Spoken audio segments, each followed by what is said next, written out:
طيب بسم الله الرحمن الرحيم. السلام عليكم ورحمة الله وبركاته.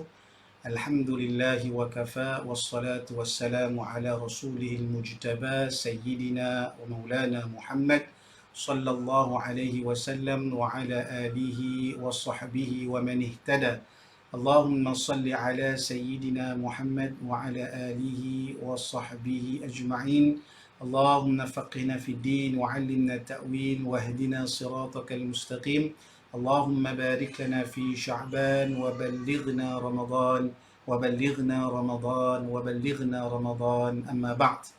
Alhamdulillah, segala puji dan syukur kita kepada Allah Subhanahu wa taala dengan rahmat dan nikmat Allah Subhanahu wa taala pada malam Sya'ban yang mana hampir ke penghujungnya. Mudah-mudahan Allah berkati segala amalan kita, Allah berkati segala umur kita pada bulan Sya'ban ini, dan Allah sampaikan kita kepada bulan Ramadan yang penuh dengan rahmat dan keberkatan daripada Allah Subhanahu wa taala. Dan insya-Allah malam ini kita sambung pengajian kitab At-Taqrirat As-Saniyah fi Halli Al-Fadh Al-Manzumah Al-Baiquniyah yang dikarang oleh Syekh Hasan Muhammad Al-Mashat rahimahullahu taala, yang menghuraikan kitab Al-Manzumah Al-Baiquniyah yang dikarang oleh Syekh Umar ataupun Taha Ad-Dimashqi Al-Baiquni rahimahullahu taala, wa nafa'ana Allah bi'ulumihima bi'ulumi masyayikhihima wa bi'ulumi talamidatihima wa bi'ulumi masyayikhina fid darain amin. Jadi insya-Allah malam ini kita sambung kepada majlis yang ke-45. Mohon maaf kerana dah lama tak dapat kita meneruskan pengajian atas sebab-sebab yang tak dapat dielakkan. Hampir sebulan kita tidak dapat bersama, dan alhamdulillah malam ini Allah izinkan kita untuk menyambung kembali pengajian kitab At-Taqrirat As-Saniyah fi Halli Al-Fadh Al-Manzumah Baiquniyah ini pada majlis yang ke-45, yang kita akan masuk pada perbahasan Naw' Hadis Al-Maqlub. Setelah kita membincangkan perbahasan sebelum ini tentang hadis Asyadz, maka selepas perbahasan hadis syadz, maka Nazim Imam ataupun Syekh Taha ataupun Umar Al-Baiquni mendatangkan perbahasan tentang hadis Al-Maqlub. Jadi insya-Allah malam ni kita akan tengok tentang perbahasan hadis maqlub dalam ilmu mustalah hadis. Jadi seperti biasa, sebelum kita meneruskan pembacaan kitab At-Taqrirat Saniyah ini, marilah sama-sama kita mengulangi hafazan Manzumah Baiquniyah ini. Sebulan kita tak bersama, jadi kalau tinggal ni dia akan lupa. Jadi kita akan cuba ulangkan balik daripada bait yang pertama sehinggalah bait yang ke-22. Bait yang ke-22 berkenaan dengan hadis maqlub ini. Baik. قال الناظم رحمه الله تعالى: بسم الله الرحمن الرحيم. أبدأ بالحمد مصليا على محمد خير نبي أرسلا، وذي من أقسام الحديث عدة وكل واحد أتى وحده. أولها الصحيح وهو ما اتصل إسناده ولم يشد أو يعل، يرويه عدل ضابط عن مثله معتمد في ضبطه ونقله، والحسن المعروف طرقا وغدت رجاله لك الصحيح اشتهرت، وكل ما عن رتبة الحسن قصر فهو الضعيف وهو أقصى من كثر، وما أضيف للنبي المرفوع وما لتابع هو المقطوع، والمسند المتصل الإسناد من راويه حتى المصطفى ولم يبن، وما بسمع كل راو يتصل إسناده وما بسمع كل راو يتصل إسناده للمصطفى فالمتصل، مسلسل قل ما على وصف أتى مثل أما والله أنبى للفتى، كذاك قد حدثنيه قائما أو بعد أن حدثني تبسما، عزيز مروي اثنين أو ثلاثة مشهور مروي فوق ما ثلاثة، mu'an'anun ka'an sa'idin an karam, wa mubhamun ma fihi rawin lam yusam, wa kullu ma qallat rijaluhu ala, wa ضده ذاك الذي قد نزلا, وما أضفته إلى الأصحاب من قول وفعل فهو موقوف زوك, ومرسل منه الصحابي سقط, وقل غريب ما روى راو فقط, وكل ما لم يتصل بحال إسناده منقطع الأوصال, والمعضل الساقط منه اثنان, وما أتى مدلسا نوعان, الأول الإسقاط للشيخ وأن ينقل ممن فوقه بعنواء, والثاني لا يسقطه لكن يصف أوصافه بما به لا ينعرف, وما يخالف ثقة فيه الملا, فالشاذ والمقلوب قسمان تلا, إبدال راو ما براو قسم, وقلب إسناد لمتن قسم. طيب, Alhamdulillah. Jadi itulah 22 bait yang telah kita bacakan sebentar tadi. Sebentar saya kongsikan paparan nazam ini. Baik. Jadi itulah 22 nazam daripada kitab Manzumah Baiquniyah ini. Yang telah kita bacakan daripada bait yang pertama sampailah kepada bait yang ke-22. Masya-Allah. Kita dah sampai ke bait yang ke-22, iaitu setelah kita bincang tentang hadis syaz pada sebelum ini, pada bulan lepas kita bincang tentang hadis syaz, iaitu wa ma yukhalif thiqatun fihi al-mala fasyadhu. Maka hadis yang mana perawi yang menyalahi akan perawi siqah yang menyalahi akan sejumlah ramai para perawi ataupun perawi yang lebih aula daripada dia, maka dia menjadi hadis syaz. Kemudian Nazim rahimahullahu ta'ala menyebut pula wal maqlubu qismani tala. Selepas bincang tentang hadis syaz, maka Nazim mendatangkan perbahasan tentang hadis maqlub. Maka kata beliau wal maqlubu qismani tala. Hadis maqlub adalah hadis yang ada dua kisim. Tala maka diikuti dari segi sebutannya selepas dibincangkan tentang hadis syadz.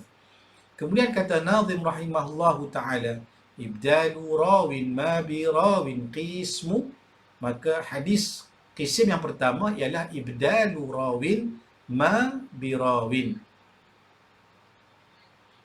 iaitu menukar akan perawi dalam sanad, dalam satu sanad hadis dengan seorang perawi lain, dengan mana-mana perawi lain dalam sanad. Maka ini kisim yang pertama, menukar perawi dalam sanad dengan nama perawi yang lain dalam sanad. Ini kisim yang pertama. Dan wa qalbu isnadin li matnin qismu, dan juga menukar, wa qalbu menukar, memindahkan, beralih isnad, sesuatu sanad hadis bagi matan itu, maka ditukar sanad bagi suatu matan itu dengan sanad yang lain. Ini juga adalah kisim yang kedua, kata Nazim rahimahullahu ta'ala. Jadi itu kalam Nazim rahimahullahu ta'ala. Masih lagi belum kita dapat jelas faham apa maksudnya, maka perlu dilihat kepada syarah. Baiklah, kita meneliti akan kitab At-Taqrirat As-Saniyah bagi memahami apakah rumus yang disebutkan oleh Nazim yang mendatangkan kunci kepada ilmu mustalah bagi takrif hadis maqlub. Yang disebutkan ada dua kisim.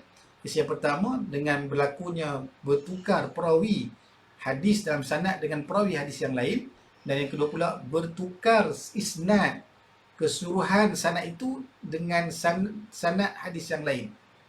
Maka ini disebutkan oleh Nazim rahimahullahu ta'ala. Maka nak memahaminya, kita perlu meneliti apa dia kalam syarih, kalam yang disebut oleh para ulama dalam menghuraikan Manzumah Baiquniyah ini. Baik.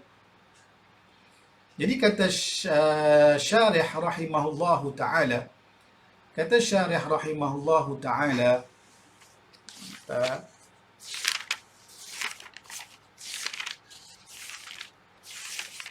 Yang ada kitab, boleh buka pada muka surat 50 yang ada kitab, yang ada kitab daripada Ruwat Jawi ni, maka boleh dapatkan kitab daripada Ruwat Jawi.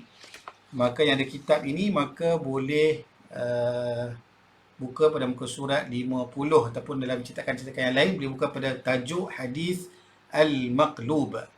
Baik.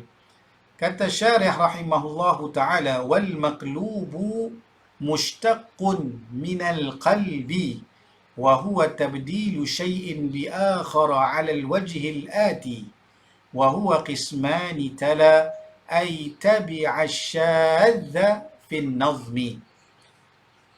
Artinya wal maqlub, adapun hadis maqlub, maka dia mushtaqqun, maka dia diambil, dikeluarkan daripada perkataan al-qalb. Al-maqlub diambil dari perkataan al-qalb. Ini saya terjemahkan dahulu. Wa huwa tabdilu syai'in bi akhara, iaitu dengan menukarkan sesuatu dengan sesuatu yang lain, alal wajhi, alal wajhi, dalam suatu bentuk yang lain yang akan diterangkan selepas ini. Al-ati, yang akan diterangkan selepas ini. Wa huwa qismani tala ay tabi'a, ay tabi'a syadha fi nazmi.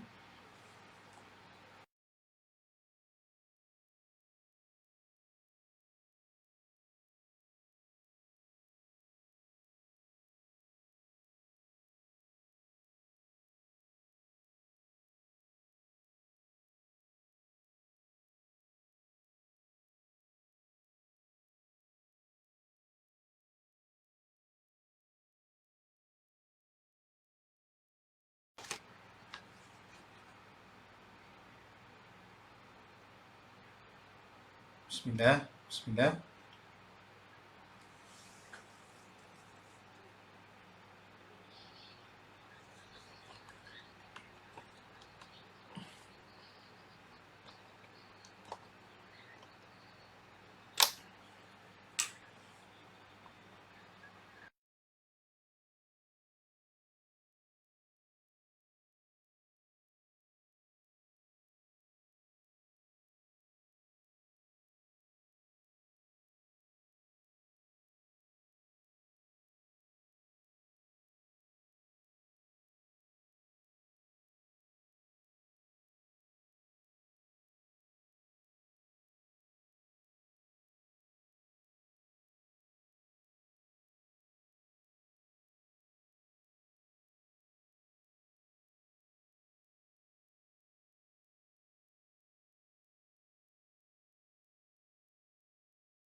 maka diikuti selepas dibincangkan tentang hadis syaz, maka disebutkan hadis maqlub yang ada dua kisim ini.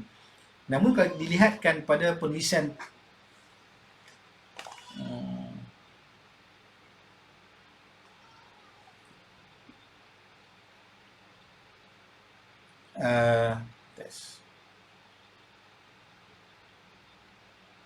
namun bila dilihatkan kepada penulisan para ulama,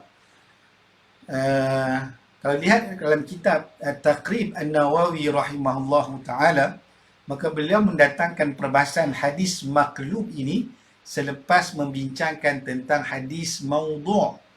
Dan demikian kalau dilihat dalam kitab Alfiyah Al-Imam Al-Iraqi, yang mana Imam Sakhawi dalam kitab Fathul Mughith mensyarahkan Alfiyah Imam Iraqi, maka juga Imam Iraqi meletakkan perbahasan hadis maqlub selepas hadis maudhu'. Kenapa? Kata Imam As-Sakhawi rahimahullahu ta'ala, maka di sana ada munasabah, adanya perkaitan kenapa para ulama mendatangkan perbahasan hadis maqlub selepas hadis maudhu'. Antaranya disebutkan oleh Imam Sakhawi rahimahullahu ta'ala dalam kitab Fathul Mughith. Dalam kitab Fathul Mughith, syarah Alfiyah Iraqi ini mengatakan bahawa bagaimana hadis maudhu' itu terbahagi pula kepada maudhu' pada sanad dan juga matan. Maka demikian juga, maka perbahasan hadis maqlub juga terbahagi kepada maqlub, perubahan pada sanad dan juga perubahan pada matan hadis. Dan juga kebanyakan bila dibincangkan tentang hadis maudhu', maka hadis maudhu' itu direka. Hadis maudhu', hadis palsu. Maka hadis palsu ini maka dibuat oleh para perawi wadda'in, perawi-perawi yang melakukan pemalsuan hadis, disebut sebagai wadda'. Perawi yang palsu disebut sebagai wadda'.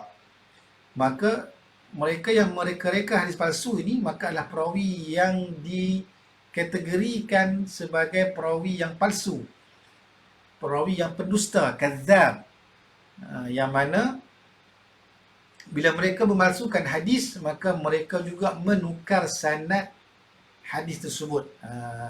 Menukar sanad hadis tersebut, maka menyebabkan berlakulah hadis maudhu' kepada hadis tersebut. Jadi dia ada perkaitan dengan hadis maqlub, kerana hadis maqlub juga dibincangkan tentang qalb, pertukaran sanad, perubahan pada sanad yang dibuat oleh perawi hadis. Maka itu sebab kenapa para ulama membincangkan hadis maqlub selepas membincangkan tentang hadis maudhu'. Dan juga mereka yang melakukan maqlub ini juga ada di kalangan perawi-perawi yang wadda'. Perawi-perawi yang melakukan maudhu' juga melakukan maqlub pada sanad ataupun pada matan hadis. Maka sebab itu dibincangkan sedemikian.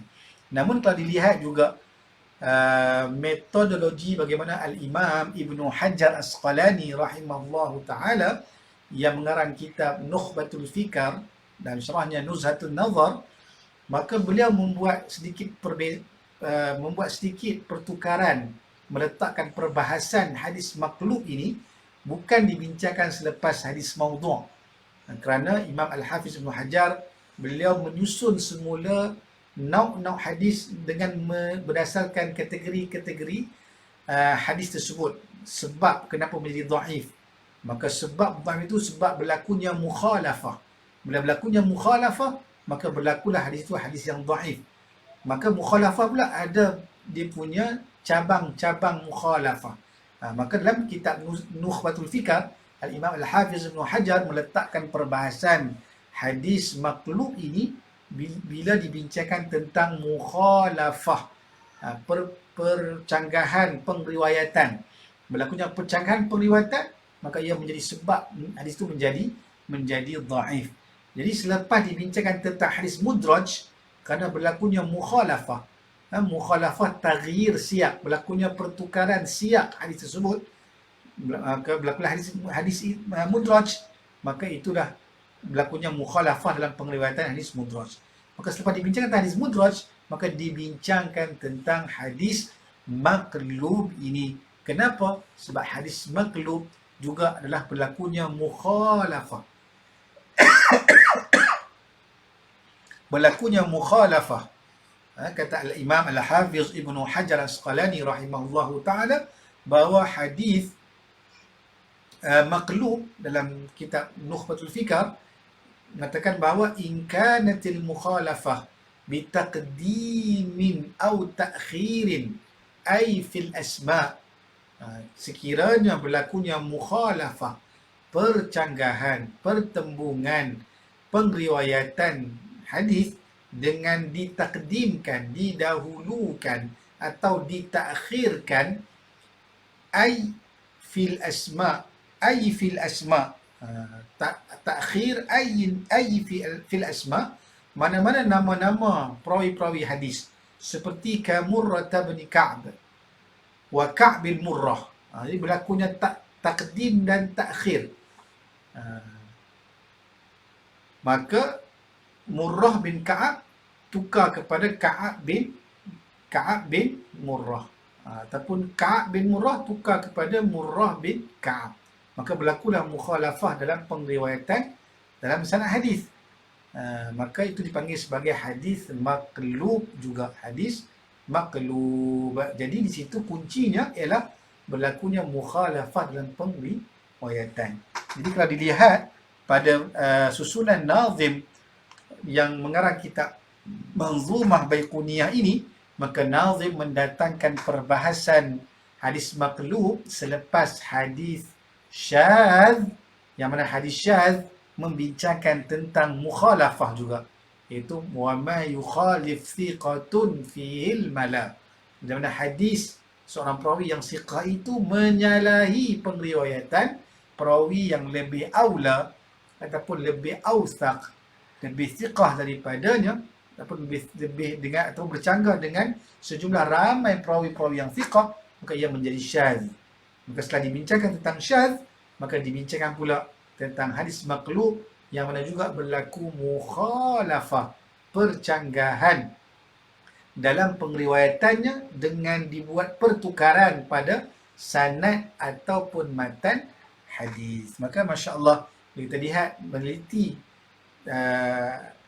perbahasan ini, maka masya-Allah Al-Imam Al-Baiquni barangkali ada sebab kenapa beliau mendatangkan hadis maqlub ini selepas dibincangkan tentang hadis syadz. Sebab bila dah faham tentang mukhalafah, bila dibincangkan tentang hadis maqlub, maka maqlub juga berlakunya mukhalafah disebabkan berlakunya ibdal, pertukaran nama-nama perawi dalam sanad hadis tersebut, ataupun berlakunya pertukaran pada matan hadis. Jadi mudah-mudahan, jadi sebab itulah mungkin dibincangkan perbahasan maqlub selepas hadis syadz dalam Manzumah Baiquniyah ini. Adapun susunan nau' hadis dalam kitab-kitab mustalah ini adalah merupakan ijtihad para ulama berdasarkan kefahaman mereka, dan mereka menyusun berdasarkan juga untuk memudahkan kita untuk memahami akan perbahasan-perbahasan jenis-jenis hadis ini.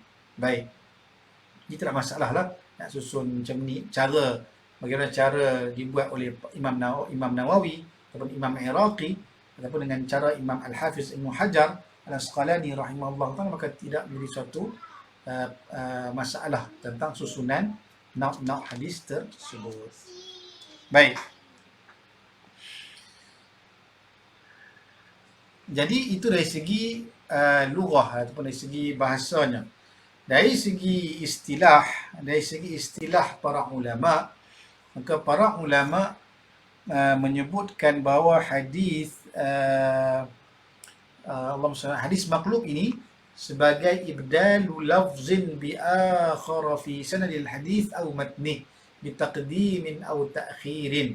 Itu ibdal, kita menukar lafaz dalam sanad hadis atau matan hadis dengan sesuatu lafaz yang lain, sama ada dengan mentakdimkan, mendahulukannya, ataupun mentakhirkannya, ataupun seumpama dengannya. Itu juga takrif para ulama tentang hadis maqlub. Dan suka untuk kita lihat takrif hadis maqlub yang disebut oleh Syekh Abdullah Sirajuddin rahimahullah ta'ala dalam kitab Syarah Manzumah Baiquniyah beliau mentakrifkan, dia menghimpunkan takrif yang lebih dengan lebih baik dengan menghimpunkan takrifan para ulama-ulama ini, maka dikumpulkan menjadi takrifan yang sangat menyeluruh, iaitu kata beliau al-maqlubu huwa ma yadullu fi al-maqlubu huwa ma buddila fihi rawin بآخر في طبقته أو أخذ إسناده متنه فركب على متن آخر أو بدل الأصل المشهور في متنه بما لم يشتهر سواء كان ذلك عمدا أو سهوا. Ini takrif hadis maqlub yang disebut oleh Syekh Abdullah Sirajuddin rahimahullahu ta'ala, yang maksudnya hadis maqlub ini ialah hadis yang mana mabuddila fihi, iaitu hadis yang mana buddila ditukarkan padanya, ditukarkan, dikalih, dipindahkan padanya rawi, padanya ni pada hadis itu, ini pada sanadnya, pada sanad hadis itu, rawin bi akhar, seorang rawi itu, seorang perawi dalam satu sanad itu ditukarkan dengan perawi yang lain, diletakkan dalam sanad hadis tersebut, yang mana rawi ini, rawi yang ditukarkan ini, dia pada tabaqat yang sama dengan rawi yang menggantikannya. Dia ada rawi yang ditukar, maka digantikan dengan perawi yang lain, maka perawi yang lain itu dengan perawi yang ditukarkan ini, maka kedua-dua ini pada tabaqat yang sama. Dia ditukar pada tabaqat ini, kumpulan yang sama. Nanti kita akan sentuh dalam perbahasan nanti tentang tabaqat. Ataupun ukhidha isnadu matnihi, ataupun diambil isnad matannya itu. Ada hadis dengan matannya, maka diambil sanadnya itu, lalu diletakkan farukiba, lalu dipasangkan kepada matan hadis yang lain. Yang pertama tadi, hadis yang mana perawinya itu ditukar. Seorang perawi itu ditukar saja dengan perawi yang lain. Ditukar tempatnya dengan nama perawi yang lain. Yang kedua juga, kata para ulama, hadis maqlub ini, hadis yang mana suatu matan itu ditukar, ataupun diambil sanadnya itu dan dipasangkan kepada matan hadis yang lain. Satu set sanad itu diambil, dipasangkan pada matan hadis yang lain. Au buddilal aslul masyhuru fi matnihi, ataupun buddila, maka ditukarkan aslul masyhur, yakni hadis. Aslul masyhur itu kita kata kalimat yang masyhur dalam matan hadis ataupun nas hadis itu, bima lam yashai, maka ditukarkan dengan nas ataupun asl yang tidak masyhur dalam matan hadis tersebut, yang mana ketiga-tiga keadaan hadis maqlub tadi, sawa'un kana dzalika amdan aw sahwa, sama ada dilakukan ibdal tadi, dilakukan pertukaran qalb ataupun ibdal ataupun tahwil tadi, dilakukan sama ada secara amdan, secara sengaja, ataupun sahwa, ataupun terlupa, maka inilah ta'rif istilah bagi hadis maqlub. Panjang tu. Daripada istilah inilah dipecahkan kepada dua kisim utama, iaitu kisim hadis maqlub pada sanad, yang kedua kisim hadis maqlub pada matan. Namun nazim rahimahullahu ta'ala mendatangkan kepada kita kedua-dua kisim itu adalah kisim pada sanad hadis. Jadi beliau mendatangkan dua kisim pada sanad hadis kerana apa? kerana kedua-dua kisim inilah yang paling banyak. Itu kisim qalb pada sanad lah yang paling banyak berlaku dalam perbahasan ilmu mustalah. Adapun kisim qalb pada matan, maka ada tapi tidak banyak. Yang banyak berlaku ialah qalb pada sanad hadis. Pada matan agak jarang berlaku, ada tapi tidak banyak. Nanti kita tengok contoh-contohnya nanti selepas ini. Baik. Jadi kata syarih rahimahullahu ta'ala, al-awwalu. Setelah kita faham tentang ta'rif hadis maqlub dari segi bahasa, dari segi istilah para ulama, maka syarih rahimahullahu ta'ala menyebut tentang dua kisim tersebut, iaitu al-awwalu an yakuna al-hadithu mashhuran birawin fayuj'ala makanahu rawin akharu fi tabaqatihi kal hadithil mashhuri bisalimin fa'ubdila binafi'in wa bil'aks. Iaitu yang pertamanya an yakuna al-hadith. Pertama, kisah yang pertama ialah an yakuna al-hadith, iaitu hadis itu menjadi masyhur dengan seorang perawi. Ini dia bawa kisah yang pertama.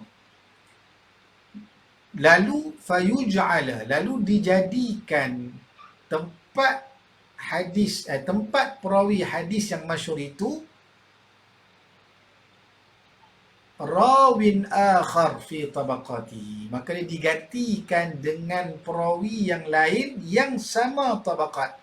Kalau perawi yang digantikan itu pada tabaqat sahabat Abu Hurairah, maka diqalbkan, maka ditukar, ditahwil, diibdal, mungkin dengan sanad sahabat, dengan perawi sahabat yang lain. Abu Darda, asalnya Abu Hurairah sanad hadis tersebut, lalu ditukarkan kepada Abu Darda misal katanya, maka itu pada tabaqat yang sama, ataupun pada tabaqat tabi'in. Pada tabaqat tabi'in, misal kata dalam sini disebutkan kal hadith al mashhuri bi salimin fa ubdila bi nafi'in wa bil aks. Maka seperti contoh hadis yang masyhur dengan sanad Salim, sepatutnya sanad hadis itu masyhur dan sanad itu daripada Salim bin Abdullah bin Umar, ambil daripada Ibnu Umar, ambil daripada Sayyidina Umar, lalu ditukarkan kepada Nafi', fa'ubdila bi Nafi'. Maka Salim dan Nafi' ini sama-sama pada tabaqat yang sama, tabaqat tabi'in. Kan, tabaqat tabi'in, Salim dengan Nafi'. Salim itu anak kepada Ibnu Umar, Nafi' maula Ibnu Umar. Nafi' pula adalah hamba yang dimerdekakan oleh Ibnu Umar. Kedudukannya pada tabaqat yang sama, namun perawi membuat ibdal, tukar sanad hadis itu, yang sepatutnya Salim ambil daripada ayahnya Ibnu Umar, maka ditukar kepada Nafi' maula Ibnu Umar, ambil daripada Ibnu Umar. Ataupun akas, ataupun sanad, ataupun matan hadis itu, maka masyhur dalam sanad hadis tersebut, maka sanadnya adalah daripada Nafi' an Ibni Umar. Lalu ada perawi yang menukar perawi itu kepada Salim an Abdullah Ibni Umar. Maka berlakulah maklub di situ, berlakulah pertukaran sanad yang tidak sepatutnya, maka berlakulah hadis maklub. Jadi itu nauk yang pertama. Nauk yang pertama ataupun kisi yang pertama yang disebutkan oleh Nazim rahimahullah, yang disebutkan oleh Syarih rahimahullahu ta'ala, yang mana perbahasan ataupun nauk ini diisyaratkan oleh Nazim rahimahullahu ta'ala dengan disebutkan, kata Syarih, wa ilaihi asyara biqawlihi. Maka nauk yang pertama inilah diisyaratkan oleh Nazim rahimahullahu ta'ala dalam nazamnya itu, dalam manzumahnya itu dengan kalam ibdalu rawin ma birawin qismu. Jadi itu nauk yang pertama ataupun qisim yang pertama. Kata syarih rahimahullahu ta'ala, wa ilaihi asyara biqaulihi ibdalu rawin. Ibdalu rawin iaitu menukar perawi ishtahara bihil hadis. Maka dia menukar akan perawi yang masyhurnya dengan hadis. Maka dia masyhur dalam pengertian hadis. Ma birawin. Maka dia digantikan dengan mana-mana ay rawin kana minas sanad. Ibdalu rawin ma birawin, iaitu menukarkan perawi, mana-mana rawi dalam satu sanad itu birawin akhar makanahu, maka digantikan tempatnya dengan nama perawi yang lain. Macam tadilah, sepatutnya dalam sanad itu ialah Salim an Ibnu Umar, lalu ditukar kepada Nafi' an Ibnu Umar. Baik.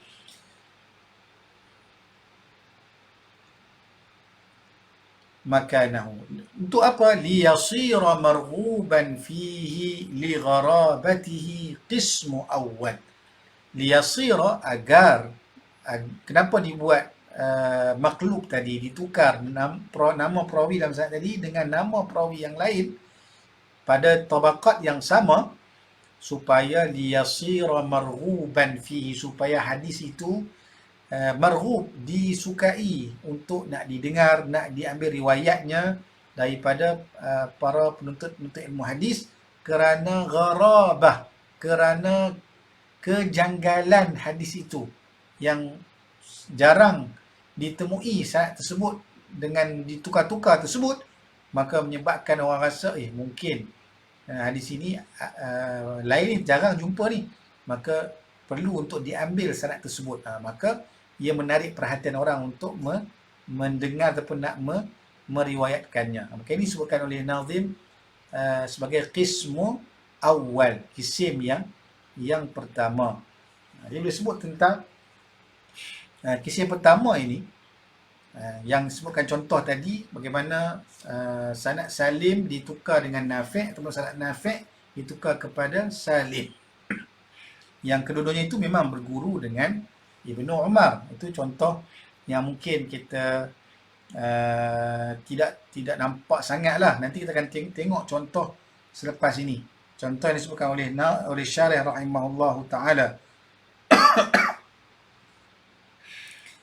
yang mana boleh disebutkan oleh nazim tadi bahawa liyasira marghuban fihi, tujuan dibuat maklub ini ada beberapa tujuan. Antara tujuannya adalah untuk mendatangkan marghub.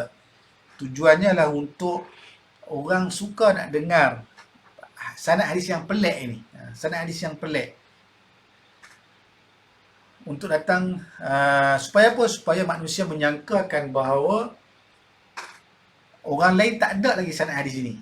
Ni sanad hadis ni jangan jumpa ni. Ni mungkin orang lain tak ada ni. Maka membuatkan orang lain tertarik untuk nak mendengarnya dan nak menerima dan nak mengambil tahammul hadis tersebut daripada perawi yang melakukan maklub tadi. Maka ini disebutkan oleh para muhaddisin, perawi yang membuat maklub ini disebut sebagai sariqah. Sariqatan, mana berlakunya kecurian dalam sanad hadis, kerana dia tukar nama perawi yang sepatutnya perawi ini ditukarkan dengan perawi yang lain namanya. Maka itu dipanggil sariqah, berlakunya kecurian dalam sanad hadis. Dan pelaku yang membuat kecurian ini, yang buat memindah-mindah, menukar-nukar nama perawi hadis itu, maka disebut sebagai sariq. Sariq ni pencuri dalam sanad hadis. Jadi nanti kita akan tengok pula tentang apa tujuan pula dia buat itu. Kalau tujuan untuk tarik minat orang, maka ini ada hukumnya. Ada hukumnya mengatakan tidak harus, la yajuz. Nanti kita akan tengok sebentar lagi. Baik, jadi untuk menjelaskan lagi tentang menukar nama rawi dengan nama rawi yang lain, maka Syarih rahimahullahu ta'ala mendatangkan contoh hadis ma rawahu Amr bin Khalid al-Harrani an Hammad an-Nasibi. Hadis yang diriwayatkan oleh Amr bin Khalid al-Harrani daripada Hammad an-Nasibi. Ini Hammad an-Nasibi. Hammad ada banyak, ini Hammad an-Nasibi. Yang mana Hammad an-Nasibi ini, kata para ulama, merupakan wadda', merupakan perawi yang palsu, perawi yang kadzab, perawi yang selalu mereka-reka memalsukan hadis. Kama fil Mizan, sebagaimana dinukilkan dalam kitab Mizan al-I'tidal karangan Imam Az-Zahabi, yang mana Hammad an-Nasibi ini mengambil riwayat daripada A'mash. Maka sebab Hammad an-Nasibi ini antara perawi yang wadda' ataupun disebut juga perawi yang matruk, perawi yang dituduh sebagai kazib. Namun juga ada ulama mengatakan dia sebagai wadda' tu, bukan dituduh, memang dia pemalsu hadis. Dia orang yang memalsukan hadis Nabi. Anil A'mash, maka dia menyandarkan sanadnya kepada A'mash. Sanadnya kepada A'mash. An Abi Salih, daripada Abi Salih. An Abi Hurairah, daripada Abi Hurairah radhiyallahu anhu secara marfu'an, secara marfu' sampai kepada baginda Nabi sallallahu alaihi wa alihi wasallam qala: "Idza laqitumul musyrikina fi tariqin fala tabda'uhum bis salam." Kata Nabi SAW, bila kamu bertemu dengan orang musyrikin fi tariqin, di tengah jalan, fala tabda'uhum bis salam, janganlah kamu memulakan dahulu memberi salam, jangan bagi salam. Nabi menyatakan sedemikian. Ini hadis yang juga ada dikeluarkan dalam riwayat Imam Ahmad bin Hanbal dalam kitab Musnadnya. Baik. Jadi dalam hadis ini kalau dibincangkan oleh para ulama, hadis ini berkenaan dengan Nabi melarang kita untuk memulakan salam kepada orang musyrik, orang yang mensyirikkan Allah ataupun di kalangan orang bukan Islam, dengan memulakan salam dengan memberi salam, Assalamualaikum. Itu yang tak boleh. Tapi kalau sekadar menyapa, apa khabar, selamat pagi, maka itu tidak mengapa. Yang tidak bolehlah memulakan memberi salam tahiyyah, penghormatan salam yang disunatkan itu, maka itu yang tidak dibenarkan oleh baginda Nabi sallallahu alaihi wa alihi wasallam. Adapun dalam kita menyapa, menegur, tanya khabar kepada mereka yang bukan Islam, jiran tetangga kita, rakan sekerja kita, kenalan-kenalan kita, maka tidak mengapa dengan sapaan sebagai bermuamalah, berinteraksi sesama manusia. Kerana Islam adalah agama yang menerapkan soal keamanan dan juga menerapkan tentang soal kita saling hormat menghormati. Baik. Jadi dalam sanad tadi, dalam riwayat Amr bin Khalid al-Harrani tadi daripada Hammad an-Nasibi ini, maka dia menakalkan diambil daripada A'mash. Sedangkan disebutkan oleh Syarih rahimahullahu ta'ala qalabahu Hammadun, maka Hammad ini telah menukarkan sanad hadis tersebut. Dia telah ibdal rawin birawin akhar. Dia telah mengibdalkan A'mash. Dia telah ibdalkan seorang perawi dengan A'mash. Wa innama huwa ma'rufun bi Suhail bin Abi Salih. Jadi sebenarnya hanya sahaja huwa, maka hadis tadi, hadis tentang larang Nabi berpesan kepada kita untuk tidak memulakan salam bila bertemu dengan orang bukan Islam ini, maka ma'rufun bi Suhail, yang riwayatkannya daripada Abi Salih, bukannya A'mash, tapi ialah Suhail, anak kepada Abi Salih, iaitu Suhail bin Abi Salih, yang ambil daripada bapaknya, iaitu Abi Salih, an Abi Hurairah radhiyallahu anhu. Inilah yang sanad yang sepatutnya, yang mana kata Syarih rahimahullahu ta'ala Hakadha rawahu Muslimun fi sahihih. Inilah yang diriwayatkan oleh Imam Muslim dalam sahihnya dan dalam sahihnya. Jadi itulah berlakunya ibdal. Sepatutnya sanad tadi, sanad hadis tentang larangan untuk kita memberi salam, memulakan memberi salam kepada orang bukan Islam tadi daripada Suhail yang ambil daripada Abi Saleh, ambil daripada Abu Hurairah. Maka Hammad An-Nasibi tadi telah menukar kepada A'mash. A'mash ambil kepada Abi Saleh. Maka itu salah. Sepatutnya ialah Suhail ambil daripada bapaknya itu Abi Saleh. Jadi bila tukar itu dipanggil hadis maqlub pada sanad. Baik.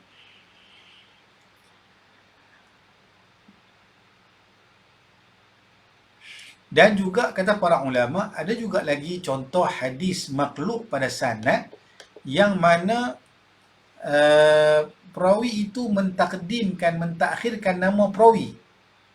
Mentakhirkan nama perawi hadis tadi. Macam disebutkan tadi, Ka'ab bin Murrah, namanya Ka'ab bin Murrah, lalu ditukar kepada Murrah bin Ka'ab. Maka itu juga adalah berlakunya qalb pada sanad. Jadi ada kalau dikira di sini mana akan ada tiga kisim ataupun tiga nau hadis maqlub pada sanad. Yang pertama disebutkan oleh Nazim ialah menukar nama perawi dengan nama perawi yang lain. Ada seorang je. Tukar seorang nama perawi je. Ditukar dengan seorang lagi nama perawi yang lain. Ataupun juga boleh berlaku qalb dengan takdim dan takhir nama perawi. Murrah bin Ka'ab. Sepatutnya Ka'ab bin Murrah. Maka ditukar kepada Murrah bin Ka'ab, itu juga berlaku qalb. Dan mungkin kerana dia sengaja, amdan, ataupun boleh jadi secara sahwan. Mungkin kerana terlupa, Ka'ab bin Murrah ke Murrah bin Ka'ab. Lalu diriwayatkan secara terlupa Murrah bin Ka'ab. Itu juga satu kisim pada qalb pada sanad. Baik. Kemudian kata syarih rahimahullahu ta'ala, wathani, kisim yang kedua. Ini kisim yang kedua ataupun kisim yang ketiga lah dalam perbahasan hadis maqlub sanad. Wathani, thani pada perbahasan Nazim. Thalith pada perbincangan para ulama yang lain lah. Wathani tabdilu isnadi matnin bi isnadi matnin akhar. Itu tabdil, ditukar. Ditukarkan sanad matan hadis dengan sanad matan hadis yang lain. Ada hadis A dengan hadis B. Contoh hadis innamal a'malu binniyat dengan hadis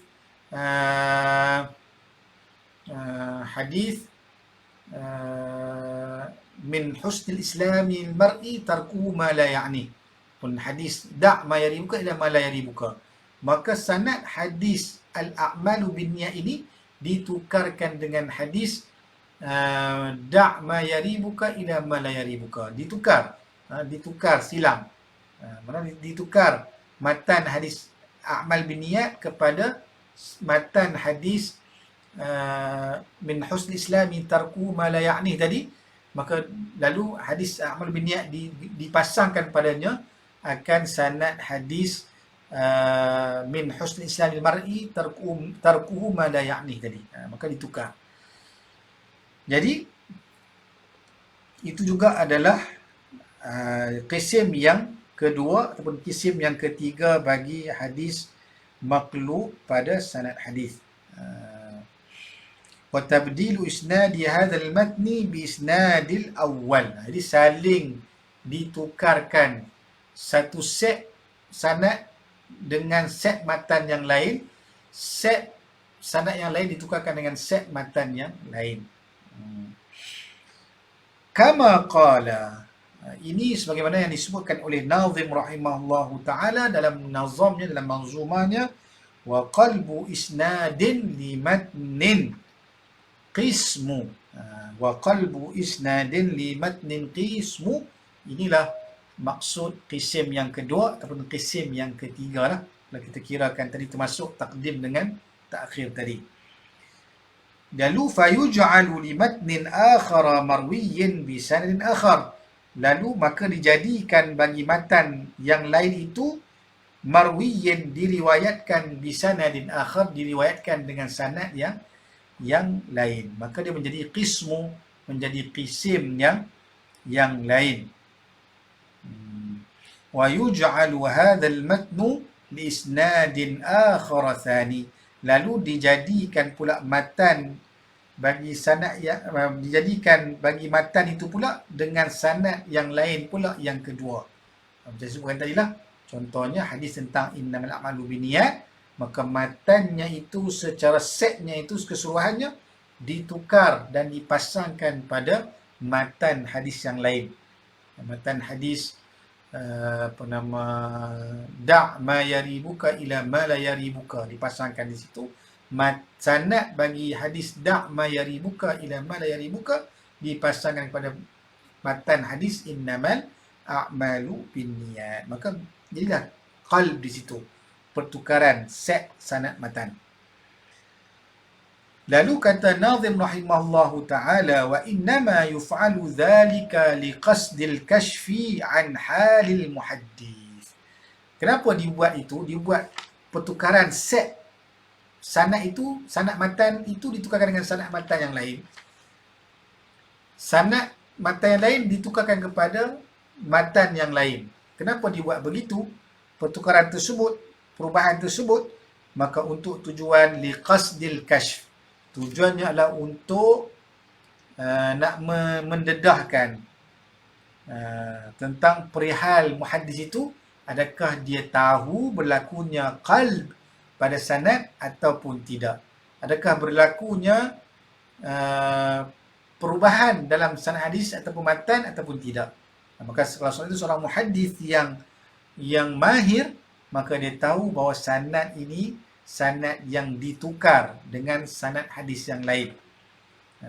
Jadi itu tujuan kenapa dibuat pertukaran sanad hadis dengan sanad hadis yang lain. Sanad hadis yang lain dipasang pada matan yang lain, maka sanad bagi matan yang ditukar itu ditukarkan pula dengan set matan yang lain. Baik, apa contohnya? Mithaluhu ma waqa'a li ahli Baghdad ma'a Imam al-Fann al-Bukhari. Contoh di sini maka didatangkan contoh apa yang berlaku pada ahli Baghdad, pada para ulama di Baghdad bersama-sama dengan imam bagi bidang ini, iaitu Imam al-Bukhari rahimahullahu ta'ala, syekh yang disebut sebagai Syekhul Muhaddithin, sebagai imam bagi ilmu hadis juga, itu Imam Bukhari. Maka diceritakan, dikisahkan lamma qadima, ketika mana beliau, yakni Imam Bukhari datang kepada Baghdad, hadir ke Baghdad, bertemu dengan para ulama-ulama di Baghdad, jama'u lahu mi'ata hadithin. Para ulama-ulama Baghdad telah menghimpunkan, telah menyediakan 100 hadis yang ingin ditanyakan, ingin diajukan soalan kepada Imam Al-Bukhari rahimahullahu ta'ala.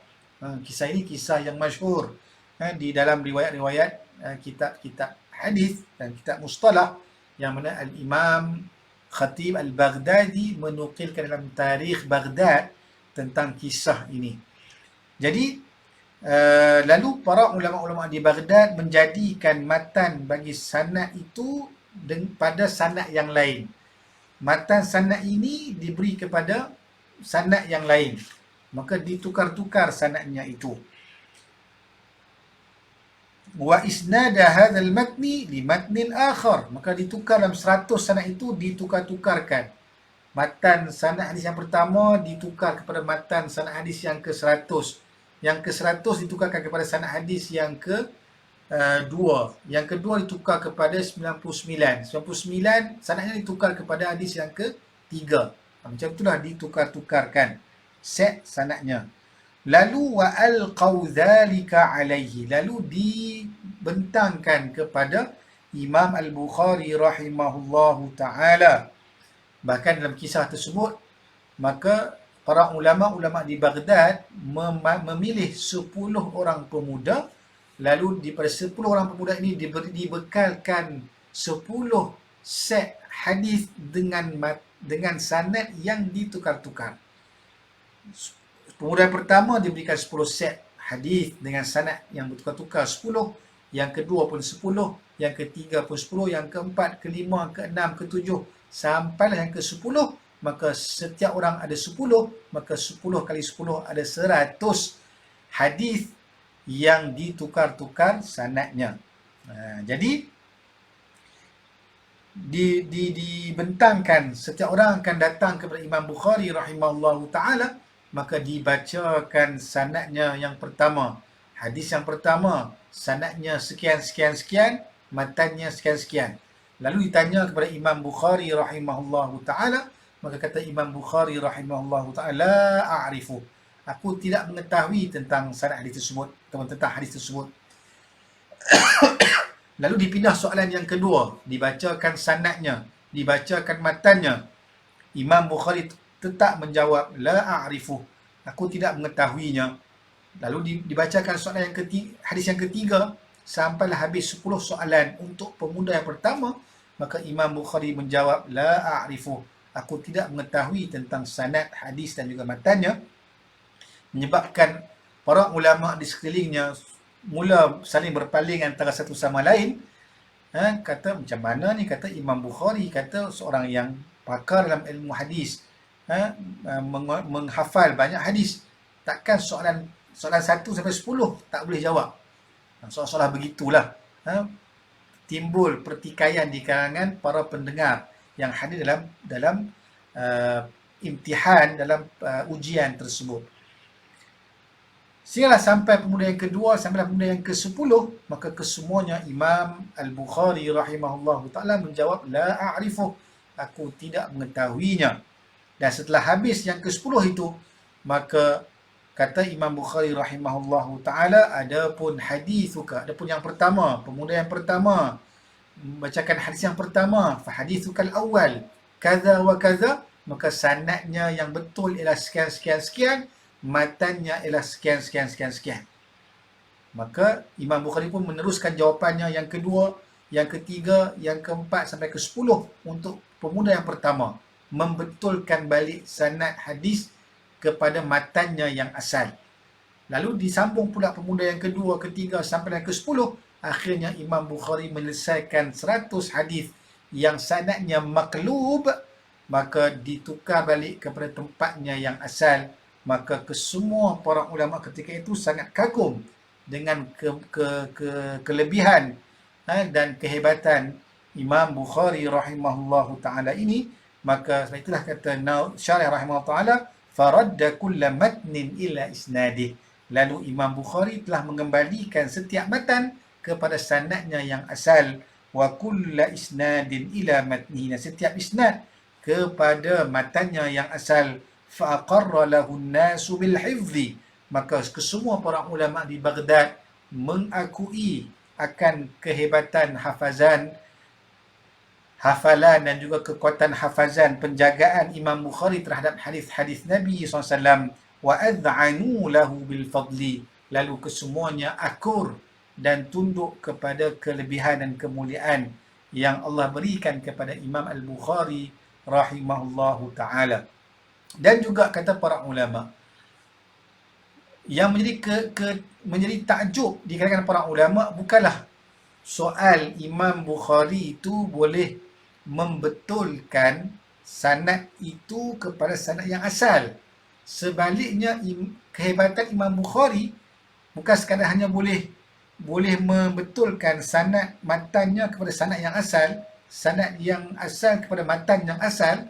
Sebaliknya, kehebatan Imam Bukhari juga boleh mengingati akan soalan, 100 soalan yang kali pertama diajukan dengan sanad yang ditukar-tukar, maka Imam Bukhari boleh mengulangi semula sanad maqlub yang salah tadi. Masya Allah. Imam Bukhari boleh hafal terus soalan yang diungkapkan oleh setiap orang pemuda yang salah tadi. Masya Allah. Ini juga satu kemuliaan, kehebatannya, kerana boleh ingat akan setiap soalan-soalan daripada pemuda-pemuda yang mengajukan soalan yang salah tadi. Jadi itu antara kenapa para ulama sangat kagum dengan Imam Al-Bukhari rahimahullahu ta'ala. Baik. Itu contoh misal hadis hadis yang maqlub pada sanad. Dan di sana ada contoh misal bagi hadis yang maqlub pada matan. Maqlub pada matan hadis. Adapun maqlub pada matan hadis, kalau kita lihat dalam kitab Syarah Baiquniyah karangan Imam ataupun Syekh Abdullah Sirajuddin, maka beliau mendatangkan contoh hadis al-qalbu fil matni, iaitu an yaj'ala kalimatan minal hadis atau kalimatin fi ghairi mawdi'iha al-mashhur amdan aw sahwa. Hadis maqlub pada matan. Ini tak ada dalam takrirat saniyah ini. Ini dipetik daripada kitab Syarah Baiquniyah karangan Syekh Abdullah Sirajuddin. Beliau menyebutkan bahawa qalb pada matan ialah an yaj'ala kalimatan minal hadis, itu menjadikan satu kalimah daripada hadis itu ataupun beberapa kalimah-kalimah pada tempat yang tidak sepatutnya yang masyhur dalam pengriwayatannya, amdan au sahwa, sama secara sengaja ataupun terlupa. Dan contoh disebutkan di sini ialah contohnya hadis Abi Hurairah radhiyallahu anhu dalam riwayat Sahih Muslim, disebutkan tentang pengriwayatan hadis 7 golongan yang mendapat naungan arasy Allah Ta'ala pada hari kiamat kelak. Pada as-sab'ah alladzina yudhilluhumullah fi dhilli arsyihi yaumal qiyamah. Maka disebutkan satu golongan, iaitu warajulun tasaddaqa bisadaqatin fa akhfaha hatta la ta'lama yaminuhu ma tunfiqu shimaluhu. Iaitu warajulun, dan seorang lelaki yang bersedekah dengan satu sedekah lalu dia menyembunyikannya sehinggalah tidak diketahui tangan kanannya apa yang diinfakkan oleh tangan kirinya. Ini berlaku maqlub pada matan. Kalimah dalam matan itu tertukar. Dari kata para ulama, ini adalah berlakunya inqilab. Inqalaba ala ahad ruwah sahwan. Berlakunya pertukaran pada matan hadis ini oleh salah seorang perawi secara sahwan, secara terlupa.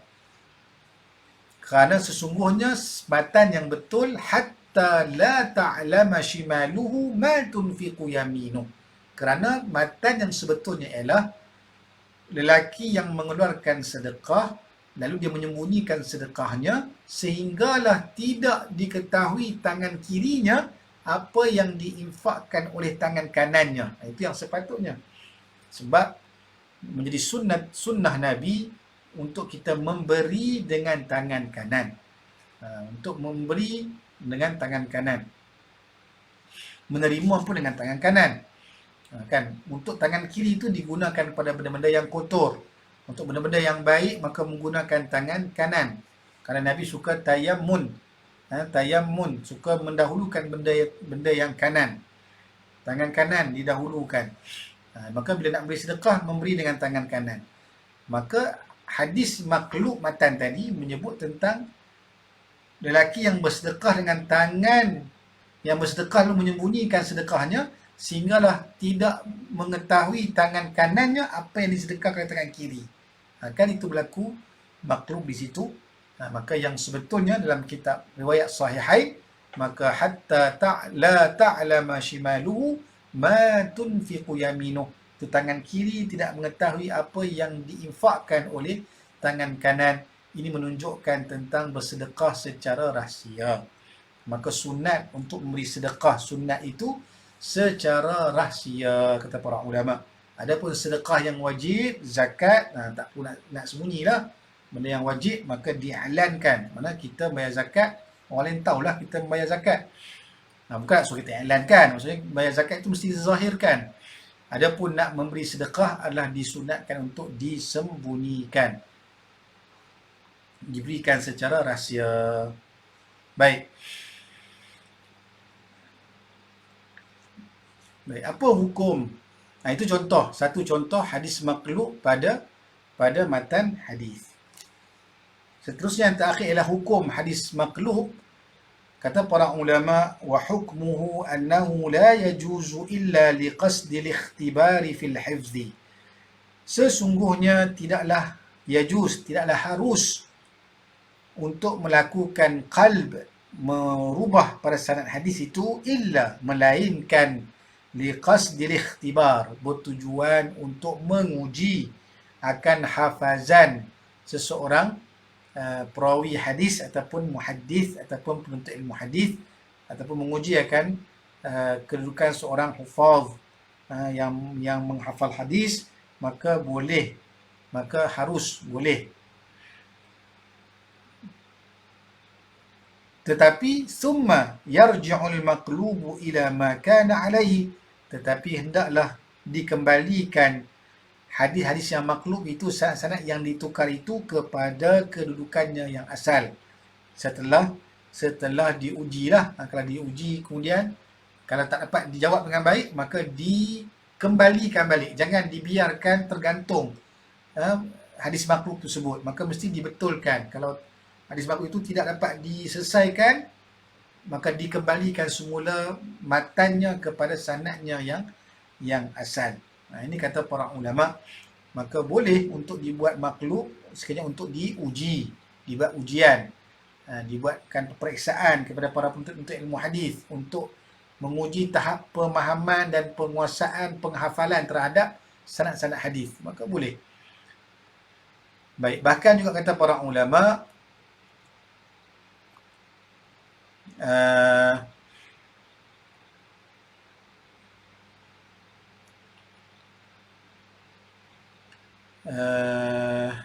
kata Imam Al-Hafiz Ibn Hajar Asqalani rahimahullahu ta'ala tentang soal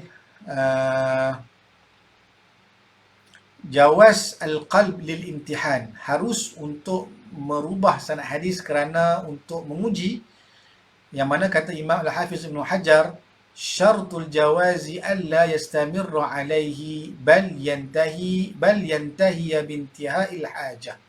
Maka syarat harus tadi, syaratnya bukan sekadar harus saja, hendaklah la yastamirra alaihi, tidaklah berterusan dibuat perkara tersebut. Bukan selalu, benda ni kadang-kadang, jarang-jarang dibuat imtihan ini.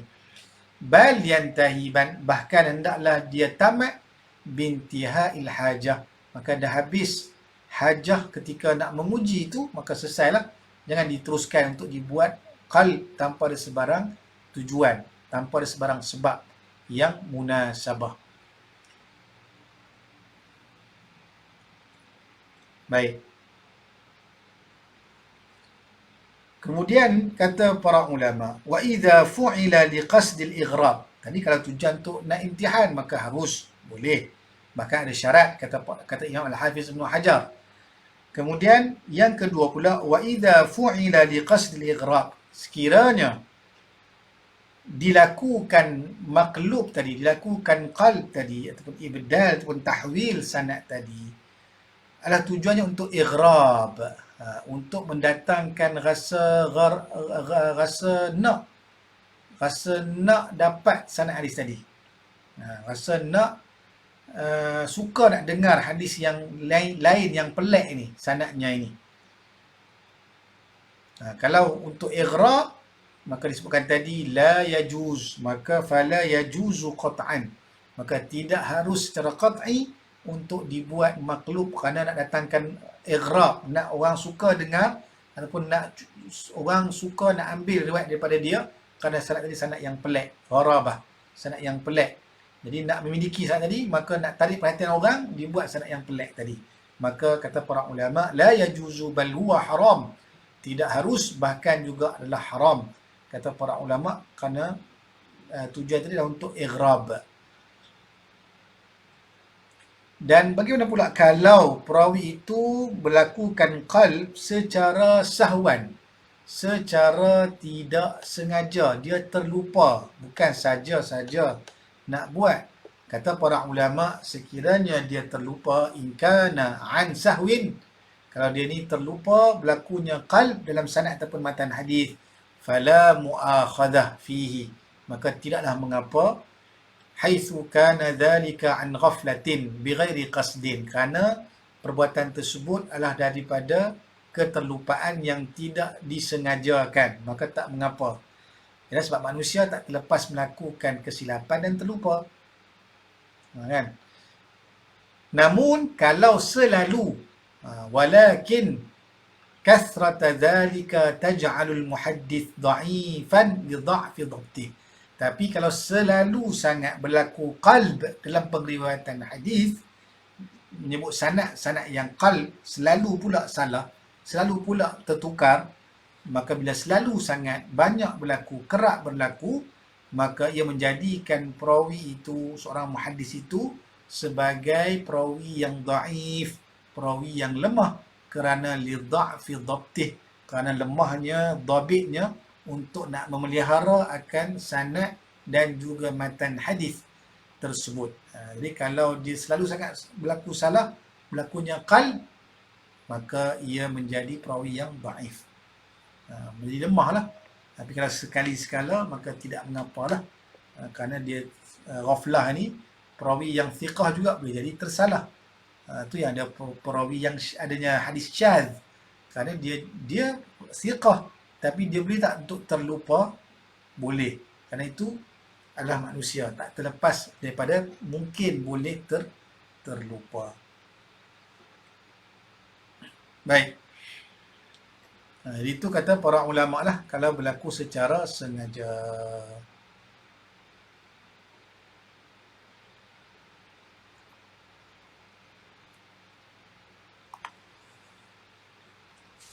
Baik, jadi rasanya kita dah pun habis membincangkan tentang hadis maqlub ini. Yang mana hadis maqlub ini hadis yang mana ditukar dalam sanad hadis tersebut, sama ada dengan mentakdimkan nama perawi dengan nama yang lain, ataupun ditukar nama perawi dengan nama perawi yang lain, ataupun ditukarkan satu set sanad hadis dengan matan yang lain, dan matan yang lain itu ditukarkan pula dengan sanad hadis yang lain, maka itulah hadis maqlub pada sanad hadis, sama dibuat secara sengaja ataupun terlupa. Dan juga boleh juga berlaku hadis maqlub pada matan hadis, yang mana ditukar kalimah-kalimah ataupun satu kalimah ataupun kalimah-kalimah lain yang dengan satu kalimah yang tidak masyhur dalam matan hadis tersebut. Yang contoh kita buatkan tadi tentang hadis 7 golongan yang dapat naungan arsy Allah Ta'ala. Salah satunya adalah mereka yang bersedekah, yang mana tangan kirinya tidak mengetahui tangan kanan. Itu betul. Yang maklubnya adalah tangan kanan tidak mengetahui apa yang diinfakkan oleh tangan kiri. Itu yang maklub. Ataupun juga ada riwayat yang lain, Allahumma salli ala Sayyidina Muhammad.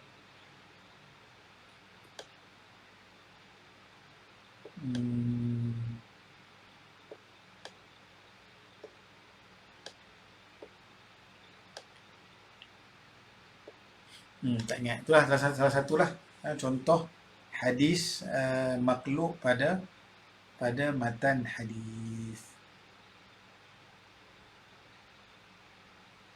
Baik. Jadi rasanya sekat itu dahulu perbincangan kita pada hadis maklub. Dan satu lagi, dia sebut tentang hadis maklub ini. Di sana ada kitab yang dikarang oleh para ulama yang menjelaskan kepada kita tentang hadis maklub ini.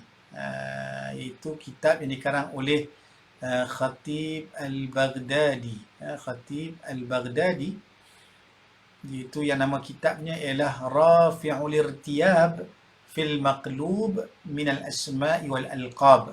Karangan Khatib Al-Baghdadi yang menjelaskan tentang hadis-hadis maqlub lah yang berlaku pada nama-nama dan juga laqab-laqab bagi perawi-perawi dalam sanad hadis. Dia berujuk kitab Rafi'ul Irtiyab fil Maqlub min al-Asma'i wal Alqab.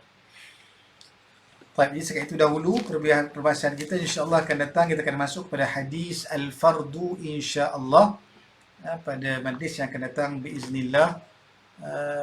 Kita berhenti sekat ini dahulu. Mudah sama-sama kita menangguhkan dengan membaca selawat kepada baginda Nabi sallallahu alaihi wa alihi wasallam. Allahumma salli afdalas salatin ala as'adi makhluqatika sayyidina Muhammadin wa ala آله وصحبه وسلم عدد معلوماتك ومداد كلماتك كلما ذكرك الذاكرون وغفل عن ذكره الغافلون اللهم صل أفضل الصلاة على أسعد مخلوقاتك سيدنا محمد وعلى آله وصحبه وسلم عدد معلوماتك ومداد كلماتك كلما ذكرك الذاكرون وغفل عن ذكره الغافلون اللهم صل أفضل الصلاة على أسعد مخلوقاتك سيدنا محمد وعلى آله وصحبه وسلم عدد معلوماتك ومداد كلماتك كلما ذكرك الذاكرون وغفل عن ذكره الغافلون. والله تعالى أعلم. جزاكم الله khairan katsira kepada mereka yang mendengar akan perkongsian ilmu pada malam ini. Mudah-mudahan Allah rahmati dan berkati kita semua, dan mudah-mudahan kita dapat untuk melihara akan sunnah dan juga hadis-hadis Nabi SAW dari sebarang berlakunya qalb, untuk kita kembali kepada sumbernya yang asal, dengan kita merujuk kepada para ulama yang meninggalkan kita dengan panduan-panduan kitab-kitab yang telah mereka hasilkan. والله تعالى أعلم. أقول قولي هذا وأستغفر الله العظيم ولكم. السلام عليكم ورحمة الله وبركاته. Tangguh dengan tasbih kafarah dan surah Al-Asr. Subhanakallahumma wa bihamdik, asyhadu an la ilaha illa anta astaghfiruka wa atubu ilaik. Bismillahirrahmanirrahim. Wal 'asri innal insana fi khusr illa alladhina amanu